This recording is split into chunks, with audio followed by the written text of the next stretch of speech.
You're probably still digesting all the news and announcements the company made during its big fall event yesterday. 4 new iPhone models, new headphones, new watches, all unveiled. Tech expert Mike Yawney joins us live from Apple Park this morning to break it all down. All right, Mike, let's start with the biggie, the announcement of the iPhone 16. Yes, good morning. The iPhone 16, 4 new models, and I got my hands on all of them yesterday. You know, a lot of talk about the new processor inside, the A18 chip, and basically it means faster performance, you've got a bigger battery, you've got faster charging, and these are, you know, features that people want on their phones. But Apple also having some fun with the colors. We have teal, we have aquamarine, and Jeff Carolyn, I don't know about you, but pink.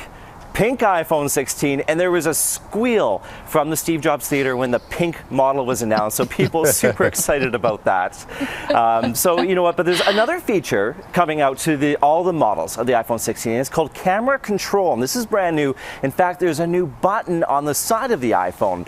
So when you click on the button, it automatically activates the camera. You click it again, and you can take a photo right away. But it's touch sensitive, so you can take your finger and you can kind of run it side to side, and it acts like a scroll wheel. So you can zoom in, you can zoom out, you can change aperture, exposure, different color filters. I talked to a lot of content creators and YouTubers in the Steve Jobs Theater that were there for the presentation afterwards, and they said they can't wait to get their hands on this feature and try it out for themselves. I feel like we could be playing a new game. Where in the world is Mike Yawney? Because he's there in California this morning. And Mike, last week we were talking to you in Berlin at IFA, where AI, of course, stole the show. You told us all about that. And that's a big part of this announcement from Apple. Just how big of a role is artificial intelligence going to play when it comes to the new iPhone? Yeah, Apple said that the iPhone 16, it was built from the ground up with AI in mind. And we've seen some things in the past where there was Gen emojis, where you can create emojis just by typing a couple of words into the iPhone, and Siri and Apple Intelligence will create it for you. But we saw some new demos this time.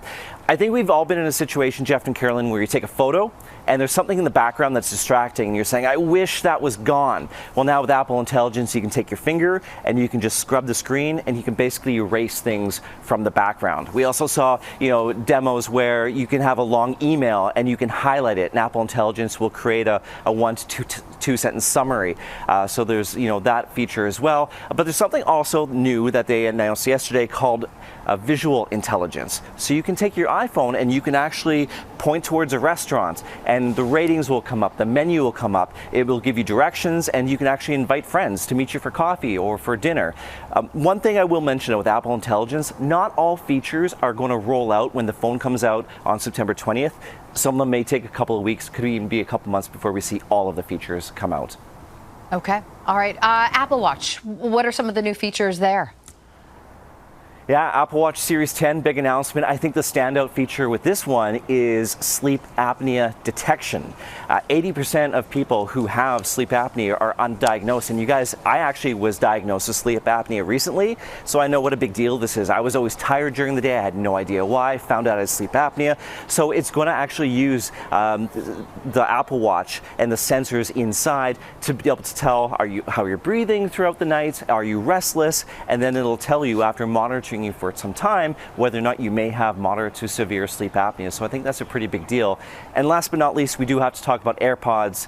2 new models announced, but the Pro model, and I think this got a lot of attention, it'll actually double as a hearing aid. Apple says it's basically the equivalent of an over-the-counter hearing aid. A lot of people, they're embarrassed, they don't want to get their hearing tests as you get older, or they don't want to wear hearing aids, but people have no problem wearing their AirPods, so I think this will actually help be beneficial to a lot of people. Very interesting, and some big and exciting announcements coming from Apple. Mike Yawney for us at Apple Park this morning. Mike, appreciate this. Thanks so much.